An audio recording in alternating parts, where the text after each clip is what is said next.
Phineas and Ferb revolves around the roller coaster ride of an animated musical comedy. Dan Povenmire and Jeff Swampy Marsh are the masterminds behind the iconic television series that ruled Disney Channel and Disney XD between August 2007 and June 2015. Sounds like a lifetime ago, right? Well, it's time for a nostalgia trip. The show follows the summer exploits of stepbrothers Phineas Flynn and Ferb Fletcher. These two aren't your regular kids building sandcastles or catching fireflies.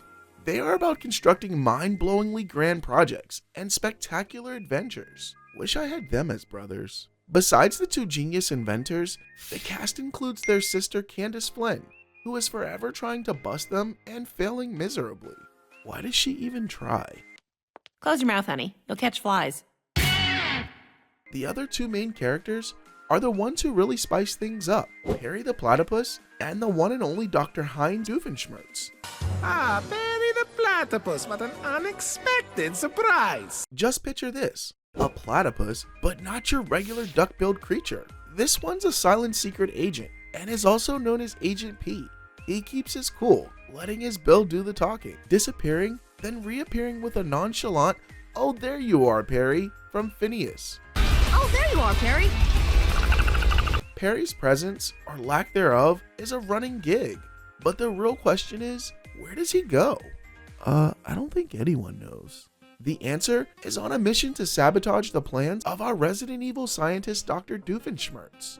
Dr. Doof, despite his somewhat bumbling and forgetful nature, is determined to either destroy or rule the tri-state area. Every episode, you'll find him hatching a new plan, usually involving some wacky gadget or invention. The creators conceived the characters while working on their animated programs, like The Simpsons and Rocko's Modern Life in the 90s. I remember those shows. After 16 long years of pitching, Disney finally gave the green light to the series, and the rest is history. Born on a small screen, with a one-episode preview in 2007, Phineas and Ferb quickly climbed the ladder of success. It not only won the heart of cable television viewers, but also had a significant influence on the development of merchandise. In 2015, it seemed like we had seen the last of Phineas and Ferb, with 4 seasons and 129 episodes. But they made a solid comeback in January 2023. Season 1, Episode 1, Rollercoaster. The first episode starts with Phineas and Ferb lounging lazily under a tree, dreaming up the most epic roller coaster ever. While their mom Linda is away at the grocery store, their sister Candace is on a mission to catch them red-handed and finally bust them for their out-of-this-world summer fun. Meanwhile, their pet platypus Perry, or shall we call him Agent P, is on a secret mission to find out why the eccentric and inept Dr. Doofenshmirtz is stockpiling all the tin foil in town. Maybe he's having a big barbecue. The roller coaster is a hit with the neighborhood kids, spiraling around the city and up into the stratosphere, while Perry is busy tangling with Dr. Doof's wacky magnetism magnifier. Just as Mom's about to get an eyeful of the gravity-defying ride, Perry's quick thinking sends the coaster crashing back into their backyard, out of sight. With a swift, "Oh, there you are, Perry," from Phineas, the wild ride concludes with the roller coaster mysteriously vanishing, leaving Candace speechless and their mom none the wiser. Sounds like every episode. Season 2, Episode 51, Attack of the 50-Foot Sister. The following episode witnesses Candace and Stacy catching up on television when they learn about the Flawless Girls founder's visit to the Midsummer's Festival. Seeing an opportunity, Candace decides to try her luck at being the next Flawless Girl. Meanwhile, Phineas and Ferb are helping Baljeet, a boy who always gets good grades and is constantly bullied by Buford, grow a watermelon for the festival. As Perry embarks on another mission against Dr. Doofenshmirtz, Candace ends up using Phineas and Ferb's growth elixir to meet the height requirement for the Flawless Girl contest. However, the elixir turns her into a 50-foot giant. Oh no. Candace begins to cry, saying that she will never be a Flawless Girl. During all the chaos, Candace learns a valuable lesson about beauty and self-esteem. Meanwhile, an accidental mix-up between the growth elixir and Dr. Doofenshmirtz's smelinator results in the whole universe growing larger, making Candace appear normal again. Phew!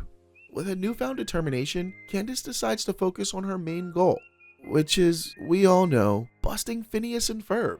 Season 2, Episode 93, Not Phineas and Ferb. The episode begins when Irving's older brother Albert arrives home for the summer and doubts Irving's collections of photos showcasing Phineas and Ferb's inventions, claiming them to be fraudulent. Determined to validate his claims, Irving arranges for Albert to witness Phineas and Ferb's genius himself.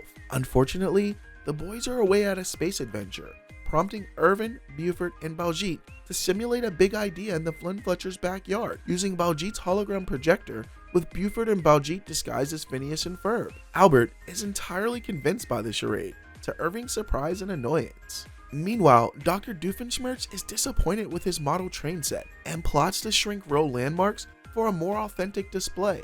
Back at the Flynn Fletcher backyard, Phineas and Ferb create a rudimentary statue from trash, which Albert admires from its simplicity, maintaining his belief in the illusion despite Irving's admission of the trick. As Irving attempts to disprove the hologram, Perry escapes from a trap, causing the actual Eiffel Tower to reappear in the backyard, while a confused Irving runs into the solid Eiffel Tower. You couldn't see that big thing? Candace, having observed the day's events, brings all the boys' mothers for a mass busting. Okay, that didn't come out right. However, the yard is empty when they arrive, thanks to Perry shrinking the Eiffel Tower again and the boys returning from their movie marathon. Linda invites the mothers in for tea, leaving Candace flabbergasted, as always. Finally, Perry punches his own shrunken hat, cursing Doofenshmirtz's nefarious plan. Season 2, Episode 112, Candace Gets Busted. The episode begins with Linda and Lawrence preparing for an antique convention trip, leaving Candace in charge of the house. Candace invites her friends, Stacy and Jenny, for a small get-together, but the gathering soon evolves into a full-blown party as more attendees arrive, including Jeremy, Candace's boyfriend, and his band, the Accidentals. Meanwhile, Perry is sidetracked on his mission and ends up in Doofenshmirtz's lair, where the latter reveals his plans to use the go-away-inator to make a tall condo building disappear, blocking his view of a drive-in theater. Back at the house, Candace's small gathering expands uncontrollably into a large party. Just as Linda calls to check up, the noise from the party raises her suspicions. She cancels her flight and returns home with Lawrence. Uh-oh. Perry escapes from Doofenshmirtz's trap and disrupts his plans just as the go-away-inator fires, causing the entire party to vanish from the backyard. I think I need that go-away-inator. Upon their arrival home, Linda and Lawrence find a quiet house due to a reverse button on the go-away-inator, leaving Candace to face the music. Consequently, she is grounded for a week, although Phineas offers her solace, noting that she unintentionally hosted the best party of the summer. The episode ends with Vanessa stumbling upon her father tied up in his own pants. Yeesh. Season 3, Episode 174, Blackout. The episode begins at Doofenshmirtz Evil Incorporated, where Perry is trapped by Dr. Doofenshmirtz and his most sophisticated plot yet, the Big Sad Ionator. Designed to garner sympathy, the device consumes high power and explodes, causing a citywide blackout. Meanwhile, Candace is babysitting Phineas and Ferb during Linda and Lawrence's date night, only for darkness to envelop their home. While Candace fumbles in low light, Phineas and Ferb seize the opportunity to create the best blackout ever. Sounds like fun. Candace tries reporting their activities to Linda, but fails as her phone is destroyed. Undeterred by the blackout, Doofenshmirtz and Perry venture out, with the former exploiting his sad eyes to trick people into giving him free stuff. Phineas and Ferb continue their obscure project, involving Candace and the mysterious machine. Perry is instructed by Major Monogram to restore power. Linda and Lawrence return due to the restaurant closure, and just as Candace attempts to bust the boys. Unfortunately, their invention has already been whisked away by the jetpack users. Doofenshmirtz, who planned to fool Roger into making him mayor, fails as his bloodshot eyes are less effective in light. The episode concludes as the jetpack group drops the boys' invention on Doofenshmirtz. Ouch! Season 4, Episode 222, Last Day of Summer. This is the last episode of the series and presents the 104th and final day of summer vacation. This is the last episode of the series and presents the 104th and final day of summer vacation. Phineas and Ferb invite the gang on a hoverboard ride across Danville. Candace, eager to bust her brothers for the last time, Your last chance to bust the floor! ends up tripping and rolling into a wagon. Meanwhile, Perry enters his lair to discover that Carl has left for college, so Major Monogram has to do his own inserts manually. Monogram instructs Perry to keep an eye on Doofenshmirtz as he suspects the evil scientist will plan a big scheme on the last day of summer.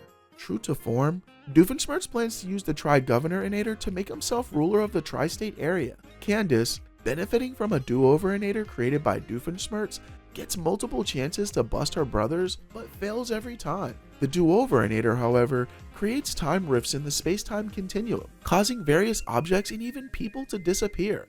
Phineas, Ferb, and the gang are sucked into a void outside of the flow of time, where all the disappeared items end up. At last, with Perry's help, Doofenshmirtz creates a time straightenator to rectify the space-time continuum, and everything returns to normal. Sheesh, man, that was close. The episode ends with a musical number, and the characters wave goodbye to the audience, marking the end to a fantastic summer, and of course the series. So this was a 10-minute watch to remember. The entire series of Phineas and Ferb is filled with incredible stories and adventures, all revolving around two brothers and their creative minds. That's the reason why the show has such a massive fan following, even after its ending. Let us know in the comments which cartoon series you want us to cover next. Till then, goodbye!